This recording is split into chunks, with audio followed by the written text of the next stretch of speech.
Hello, everybody. I'm recording this 40 minutes before Black History Month ends.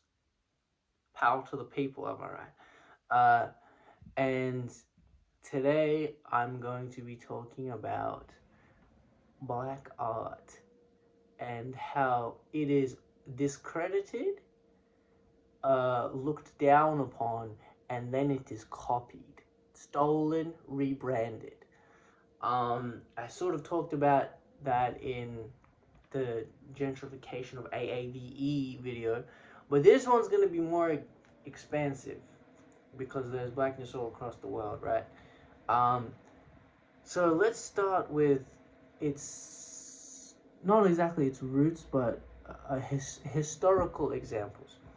So, um, when the colonists came to Africa, they took a lot of shit from there, not just the gold, diamonds, iron, silver, emeralds, rubies, um, ivory, uh, coffee stuff, lumber, like all of that they took, as well as people.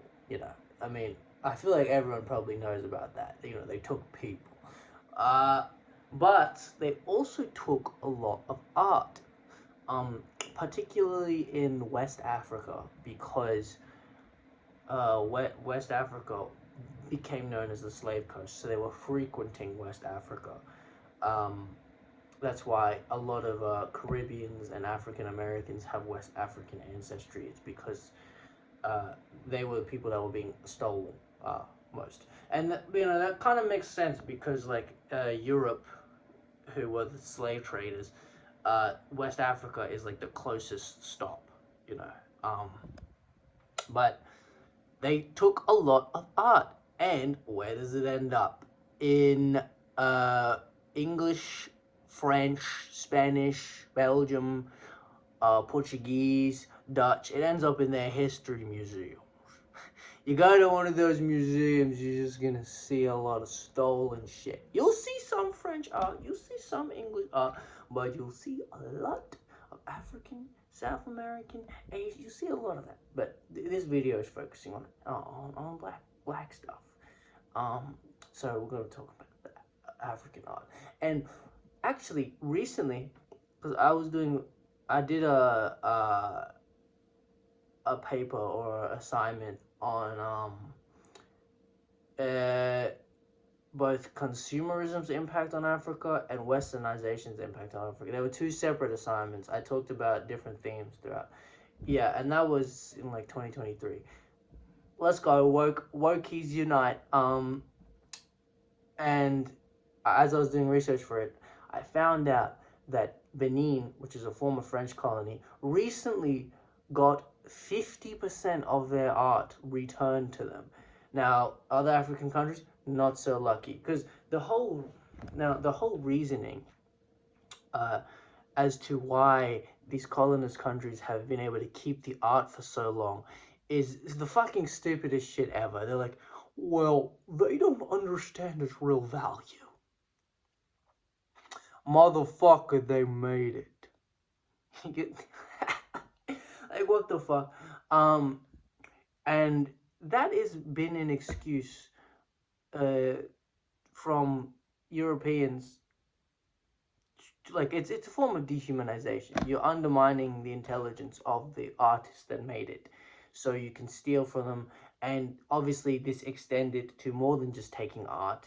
Taking people, taking land, enslaving, genociding, is because they deemed them as lesser or savage or subhuman, animalistic. That's why whenever you hear terms like that, it should make you raise an eyebrow. Especially, like, let's use like the NFL as an example. A lot of the positions that are the more physical ones are mostly black. Like, think your defensive linemen, your running backs.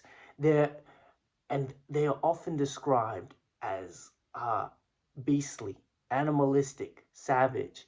And the NFL thinks it's a fucking compliment, but really it is just former uh, white supremacist speech and rhetoric. Because you look at the quarterbacks, which are mostly white, they're like, oh, he's just a genius. He's a brilliant strategist. But I'm getting off track.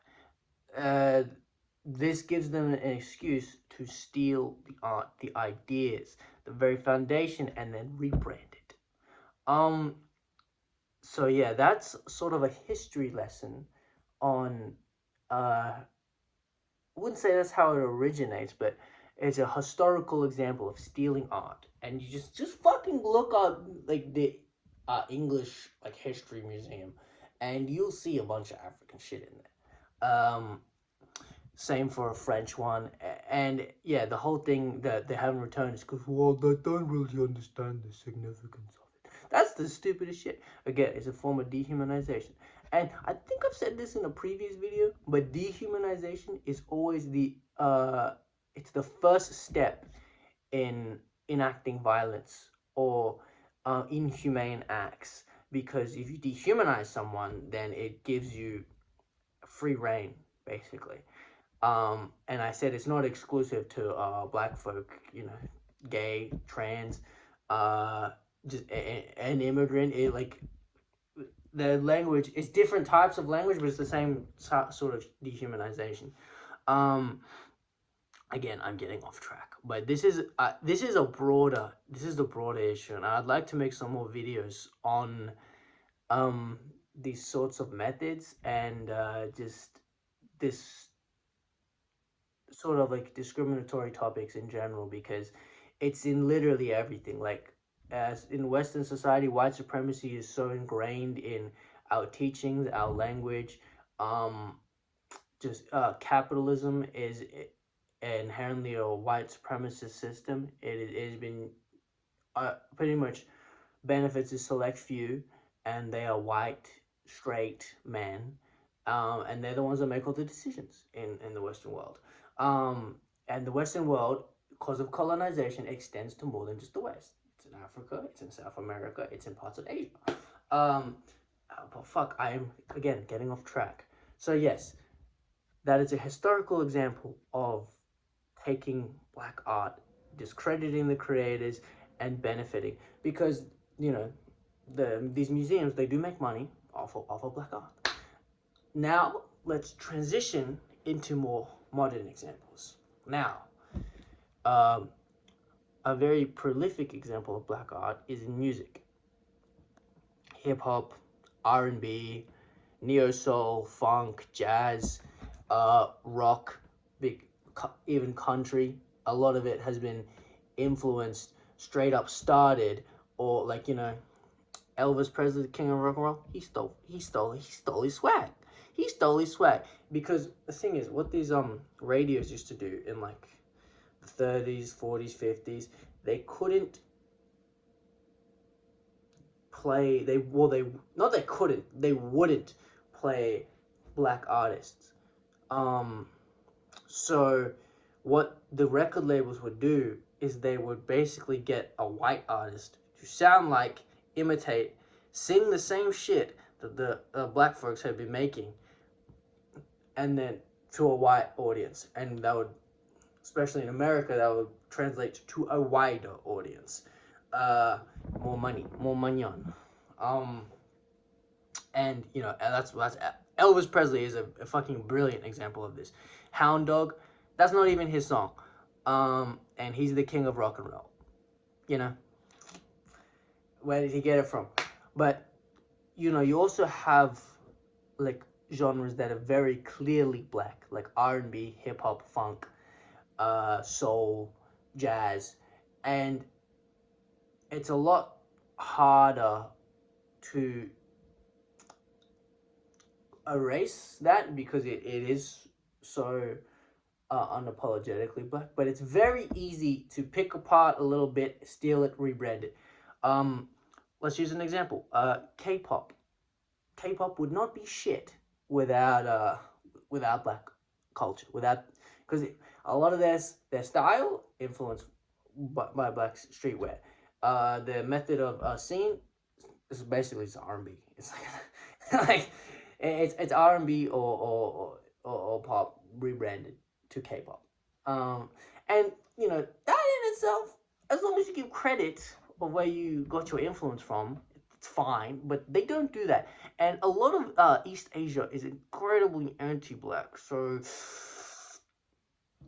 kind of weird to be rocking the braids and then like rocking box braids and then just you see a black person, you fucking hold your purse really tight. Like that is does that not strange? Um, yeah, it's more than just art. It's like the whole aesthetic. K-pop, they just fucking.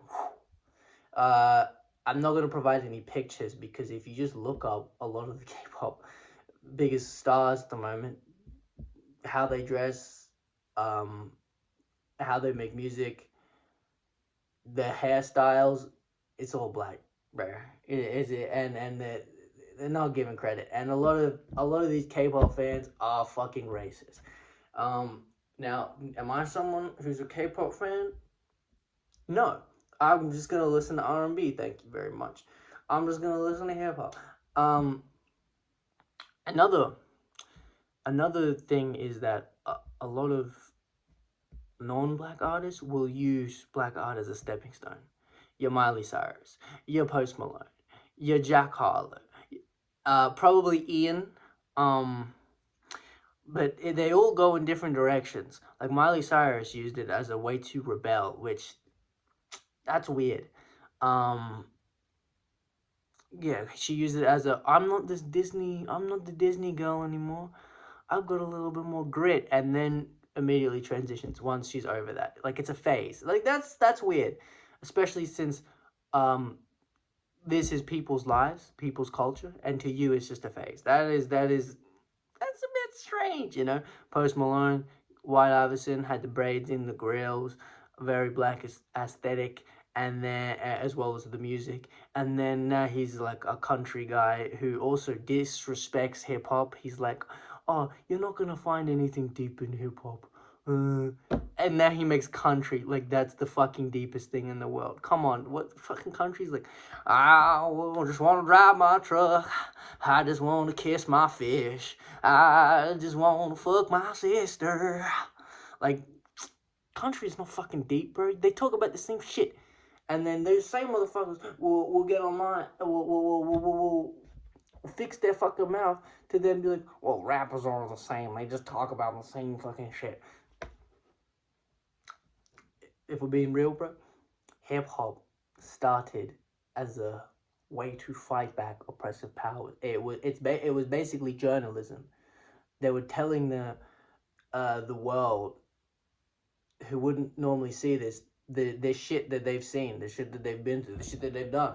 It's a reflection of their environment. I don't understand why it's so disrespected. No, I do understand why it's disrespected because Western society is anti-black. It just is.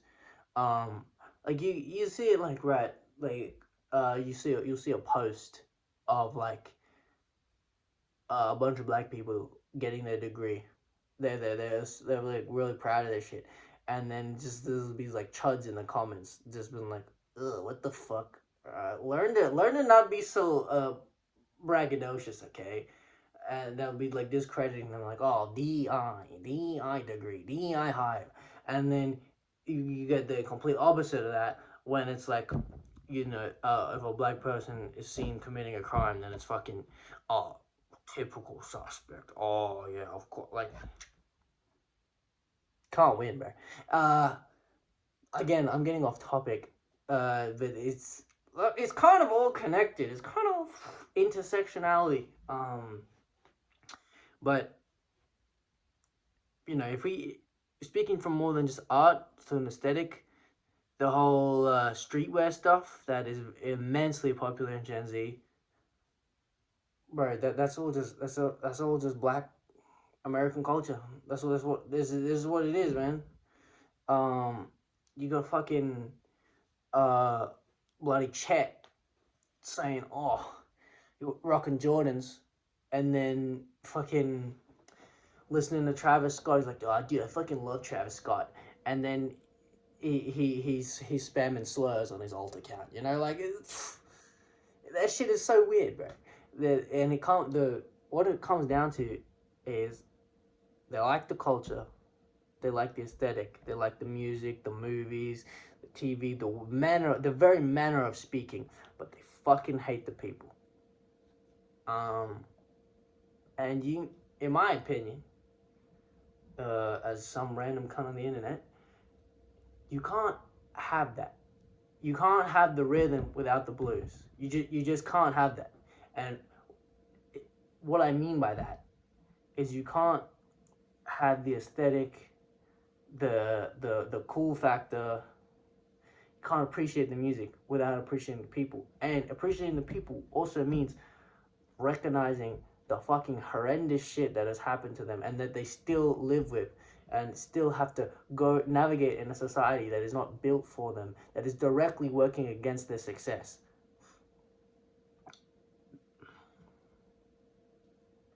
I'm just being real. And it will continue. Black art will continue to be discredited till it is imitated and then rebranded. That is the cycle. You know, with colonization, it happened with stealing African artifacts. Then with early music from like the 20th century, it started with just putting a white face in front of black art. And now it's like, because there's a lot more black artists, there's a lot more to steal from. Well, when I say there's a lot more black artists, I mean there's a lot more visible black artists. So there's a lot more to steal from. But now you do it a little bit more subtle, like a little bit more subtlety. You change the way you speak. You clearly make music that is influenced by it, and then you're like, no. This is just what my mom played. Like, that shit is whack. Or, you know, the Post Malone method. You're like, oh, I'm a rapper. I'm an R&B singer, and then immediately pivot, and then you start disrespecting it. And shit, Jack Harlow's done the same thing. He's not outwardly disrespecting it, but the motherfucker used hip hop as a method to go into acting. Timothy Chalamet did the same shit with to promote Marty Supreme. He did a hip hop song, and I like Timothy Chalamet, but some of the shit he does is weird, and I'm not gonna give him that much grace just because he's like, oh, I grew up in New York, I'm sort of tapped in. Okay, bro, I don't care. Ian, that you guys probably aren't that familiar with him. He's a white rapper. He's probably gonna pivot, bro. I'm not gonna lie. Honestly, the only ones that didn't, Mac Miller, rest his soul, Eminem. Now, Eminem has done irreprehensible damage to white boys all across the globe. They're so fucking annoying. The Eminem stance, oh my god, I cannot stand y'all. That being said though, 2000s Eminem, D12 Eminem, goated. I'm not, he's fucking shit now, but at least, he's still got his soul. He's kept his rhythm and his blues. Now part of that would be influenced by how he grew up. He's around a lot of black people. He was in a trailer park. He understood what it was to be poor. Post Malone doesn't strike me as someone like that. Neither does a Jack Harlow. Neither does an Ian. That's kind of why they probably did the pivot. Neither does a Miley Cyrus. Now, there's so many fucking examples of this. That's why I'm just like naming them. And you see it in movies. You know, Sinners, a very unapologetically black movie. And then this fucking white director wants to make a sequel, and he wants to have Remick as the main lead. What the fuck is wrong with you, dude? And I just don't get it, because there's so much representation of white art. There's so much. It's put on a fucking pedestal. You get one black movie that does super commercially well and is recognized for being fucking phenomenal, and then you just immediately like, oh, but what if the people looked like me? Like, dude, you do not have enough. Genuinely, most of the most prolific movie, TV stuff is majority white. Star Wars, Marvel, fucking any of like you know, Terminator, fucking Alien, fucking Game of Thrones, bro. Like, come on, bro. You got so much shit. Lord of the Rings, Harry Potter. Oh, don't get me started on J.K. Rowling. Oh my god, I can't. That video's not even about her. But there's so much representation of like white white excellence or whatever the fuck you want to call it. I don't really care. But then there's a little bit of representation of black excellence, and then you're like, okay, this is too much. Like, fuck it. How can we make this white? Like the constant need to erase it is literally insane. Um, I am just fucking yapping right now, but man, I'm a little bit passionate about this. I got some stake in this, you know. Uh, but that's why a lot of Africans, Caribbeans, African Americans, they gatekeep that shit. They gatekeep that shit.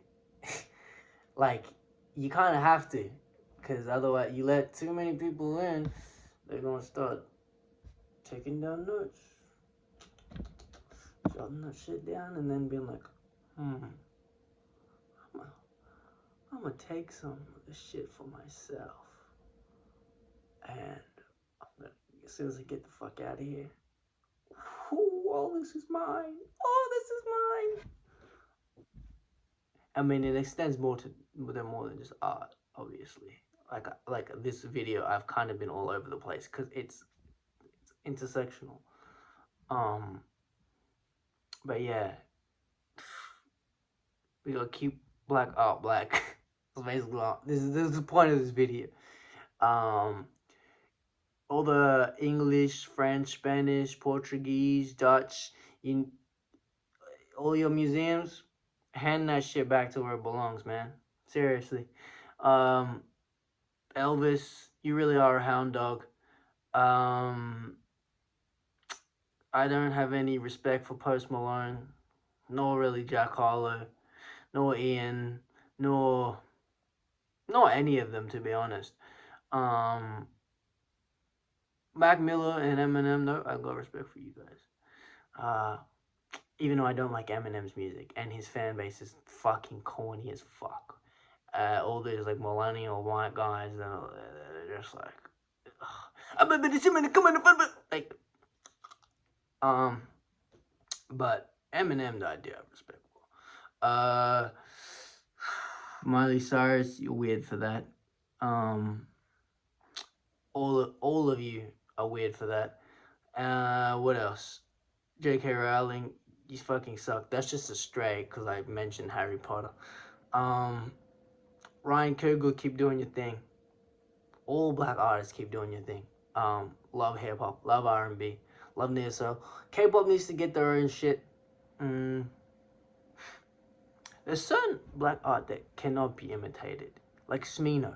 That motherfucker cannot be imitated. I saw a Colors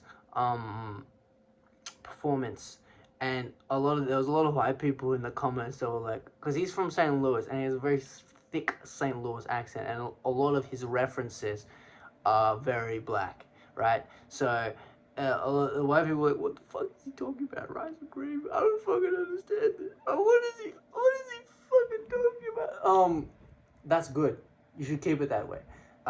Yes, Smino is someone you cannot imitate, but a lot of black art is in danger of being discredited, imitated, then rebranded. That's the big three. Fuck the big three. It's just big me. But this is really 3 steps, and it's corny, man. Just make shit your own. If you're creative enough, you don't need to copy of anyone. Well, you can take inspiration, obviously, but give credit. You know, someone I like the singer Kali Uchis, because she be credited. She be credited. You know, her influences. That's all you gotta do. It's not really asking for much. Just give credit where credit is due, instead of being like, well, they don't really understand the art they made. What the fuck does that mean? So I also don't really connect with a lot of music critics.